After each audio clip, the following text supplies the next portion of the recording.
কক্সবাজার সমুদ্র সৈকত, যা বিশ্বের দীর্ঘতম সমুদ্র সৈকত। আর গর্বের বিষয় হলো এই অসাধারণ প্রাকৃতিক সৌন্দর্য বাংলাদেশের কক্সবাজার জেলায় অবস্থিত।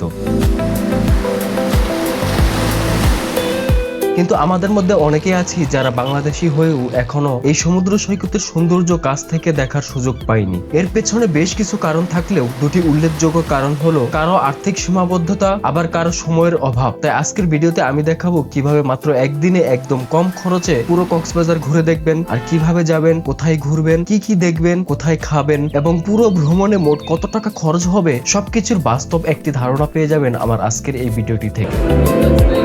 চলুন শুরু করা যাক বিশ্বের দীর্ঘতম সমুদ্র সৈকত কক্সবাজার ভ্রমণ।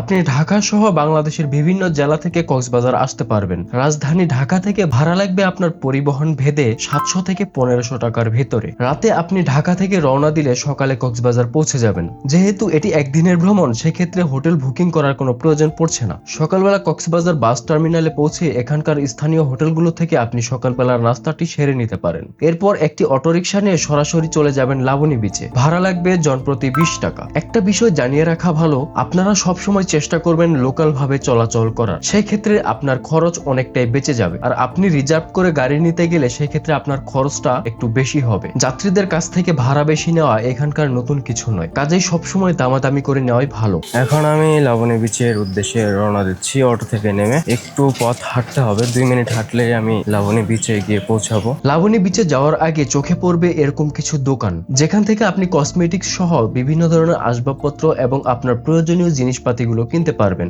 যদিও এই মুহূর্তে এই দোকানগুলোতে কোনো ভিড় নেই, কিন্তু সারাদিন ঘোরাফেরা শেষ করে রাতের বেলায় মানুষ এই দোকানগুলোতে ভীষণ ভিড় জমায়। লাবণী পয়েন্ট থেকে আজকের যাত্রা শুরু করব এবং সারাদিন কক্সবাজার ঘুরে আপনাদেরকে দেখাবো যে একদিনে কিভাবে পুরো কক্সবাজার ঘুরে দেখবেন। আর এখান থেকে এখন সমুদ্র দেখা যাচ্ছে। দেখুন, প্রচুর দর্শক সারা বাংলাদেশ এবং বাংলাদেশের বাহির থেকেও পর্যটকরা ছুটে এসেছে এই বিশ্বের দীর্ঘতম সমুদ্র সৈকতের সৌন্দর্যকে উপভোগ করার জন্য। এখানে দেখতে পাচ্ছি দূর দূরান্ত থেকে মানুষরা এসেছে, একসাথে ফুটবল খেলছে, আনন্দ করছে। অনেকেই সমুদ্র পাড়ে বসে আছে, অনেকেই ফটোশুট করছে, আবার অনেকে এই চেয়ারগুলো ভাড়া নিয়ে শুয়ে বসে সময় কাটাচ্ছে। হাজারো ব্যস্ততার মাঝে একটু অবসর সময় কাটানোর জন্য দূর দূরান্ত থেকে মানুষ প্রতিনিয়ত চলে আসে এই কক্সবাজার সমুদ্র সৈকতে। পরিবার, পরিজন, আত্মীয় স্বজন, বন্ধু বান্ধব সবাই একসাথে আনন্দ উল্লাস করে সুন্দর একটা মুহূর্ত কাটাচ্ছেন সমুদ্র সৈকতে।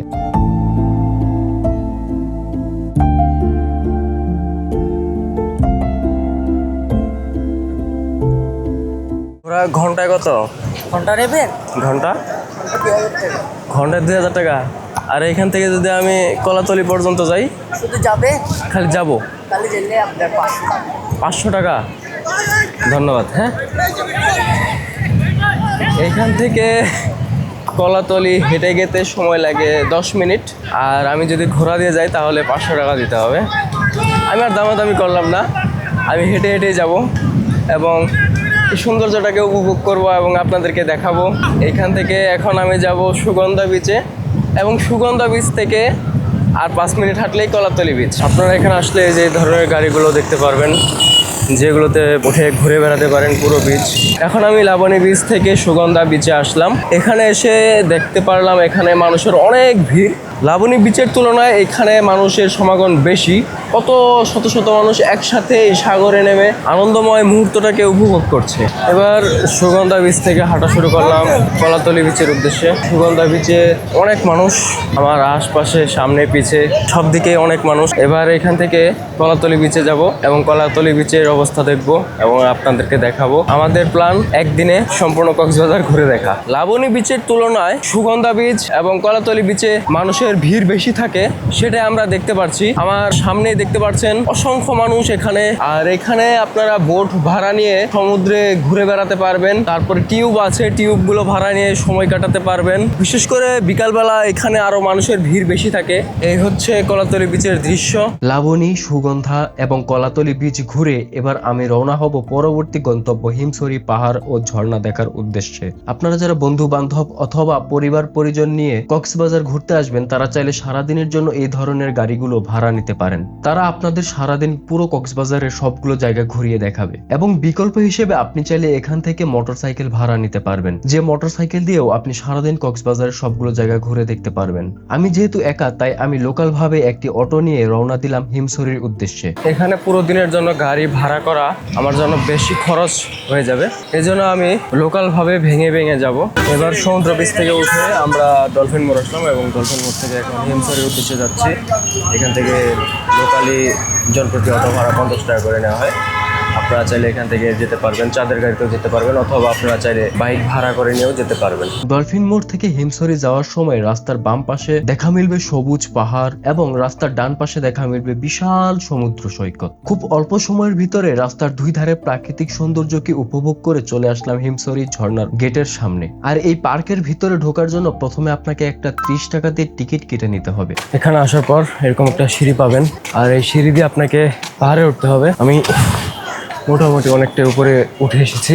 উপরে ওঠার পর এখানে একদম ঠান্ডা বাতাস। এবার আরেকটু সামনে যাই, এখান থেকে আবার হাঁটা শুরু করলাম। থেকে সামনের দিকে যাই, সামনে আরও একটা ছোট সিঁড়ি দেখতে পাচ্ছি এবং সেই সিঁড়ির উপর দিয়ে উঠি, দেখি সেখান থেকে কি দেখা যায়। যতটুকু মনে হচ্ছে এখানে এখন ওঠা নিষেধ আছে, ওইখান থেকে উঠলে আরো সুন্দরভাবে দৃশ্যটা দেখা যাবে। ওয়াও, অনেক সুন্দর একটি জায়গায় আমরা আসলাম। দেখুন একবার, আমি এখন যে জায়গাটিতে দাঁড়িয়ে আছি, আমার বাম পাশে দেখতে পাচ্ছেন এই বিশাল সমুদ্র সৈকত এবং আমার ডান পাশে হচ্ছে পাহাড়। এমন একটি জায়গায় দাঁড়িয়ে আছি যেখান থেকে সমুদ্র এবং পাহাড়ের সৌন্দর্য একসাথে উপভোগ করা যাচ্ছে এবং সাথে প্রাকৃতিক বাতাস। হিমছড়ি পাহাড়ে এসে দেখা মিলবে এরকম কিছু সুন্দর দৃশ্যের, যেগুলো আপনার কাছে অবশ্যই ভালো লাগবে।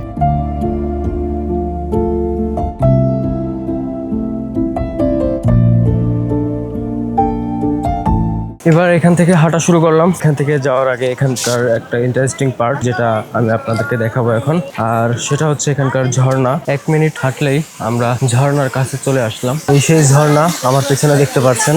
ঝর্ণা থেকে অনবরত এইভাবে পানি পড়ে, সবসময় আপনারা এই ঝর্ণা পাবেন। এবার সামনে দেখতে পাচ্ছি বাহিরের পথ, এই বাহির পথ দিয়ে এখন আমরা বাহির হয়ে যাব। এখানে বেশ কিছুক্ষণ ঘোরাঘুরির পর, ঝর্ণা দেখার পর এখান থেকে এখন আমি যাব ইনানি বিচে। এবার হিমছড়ি থেকে আমরা যাচ্ছি ইনানি বিচে, আর হিমছড়ি থেকে ইনানি বিচে যাওয়ার জন্য অটো ভাড়া লাগছে 60 টাকা জনপ্রতি লোকালে। আপনি এইভাবেই যাবেন ভেঙে ভেঙে, এবং সবসময় চেষ্টা করবেন লোকালি যাওয়ার জন্য, সেক্ষেত্রে আপনার ভাড়াটা কম লাগবে। তো চলুন এই সুন্দর রাস্তাকে উপভোগ করতে করতে এখন আমরা চলে যাই ইনানি বিচে।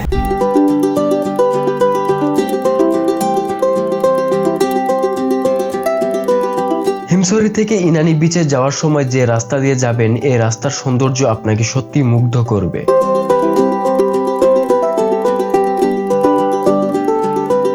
রাস্তার এক পাশে পাহাড় আর অন্য পাশে সমুদ্র আর নীল আকাশের সাদা মেঘ, সবকিছু মিলিয়ে প্রকৃতির এক অপরূপ সৌন্দর্য সৃষ্টি হয়েছে। শুধুমাত্র সমুদ্র সৈকত থেকে ঘুরে চলে গেলে আপনি এই বিশাল সৌন্দর্য মিস করবেন। রাস্তাটা খুবই সুন্দর, এখান দিয়ে যাচ্ছি এবং আমার পাশেই হচ্ছে সমুদ্র। এই সমুদ্রকে উপভোগ করছি আর যাচ্ছি। অটোতে বসে প্রকৃতির এই সৌন্দর্যকে উপভোগ করে অল্প সময়ের ভিতরে চলে আসলাম ইনানি বিচে। এখন আমি ইনানি বিচে এসে পৌঁছেছি। আমি রাস্তা থেকে এখন বিচে যাচ্ছি, এখন গিয়ে এখানকার দৃশ্য দেখাবো আপনাদেরকে। তবে যারা হচ্ছে মানুষের কোলাহল থেকে একটু দূরে সরে গিয়ে নিস্তব্ধভাবে চুপচাপ করে এই প্রকৃতির সৌন্দর্যকে উপভোগ করতে চান, তাদের জন্য এটা বেস্ট প্লেস। আমি জানি আপনারা অনেকেই বলবেন এখানকার চেয়ে লাবণী, সুগন্ধা এবং কলাতলি বিচ খুব বেশি সুন্দর ছিল, কিন্তু আমার কাছে এইটাই বেশি সুন্দর লাগছে। এই জায়গাটা আমার কাছে উপভোগ করার মতো, সত্যি অসাধারণ। আমি এখানে ঘুরে বেড়াচ্ছি, কেউ আমাকে চেনে না, কেউ আমাকে জানে না, কোনো পরিচিত মানুষ নেই, একা একা ঘুরে বেড়াচ্ছি। এত সুন্দর একটি জায়গা, মনোমুগ্ধকর পরিবেশ, শীতল বাতাস আর সমুদ্রের ঢেউয়ের গর্জন, সবকিছু মিলিয়ে সত্যি অসাধারণ।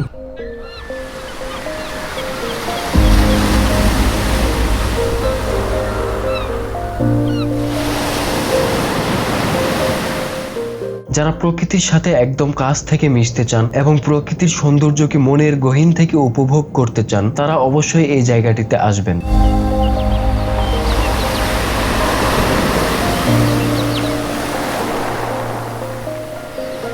আমি এতটুকু নিশ্চয়তা দিতে পারি, আপনার মন যতই খারাপ থাকুক না কেন, এই জায়গাটিতে আসলে প্রকৃতির এই সৌন্দর্য আপনার মনকে আনন্দিত করে তুলবে।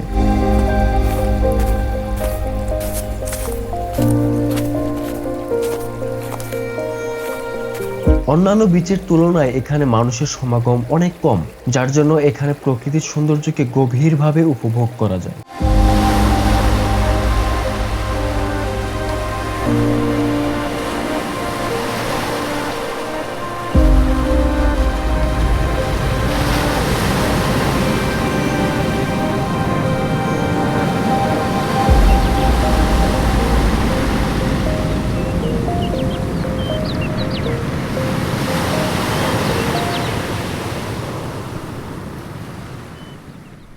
আমি এখন এখানেই ঘুরছি, রোদ কিছুটা কমে গিয়েছে।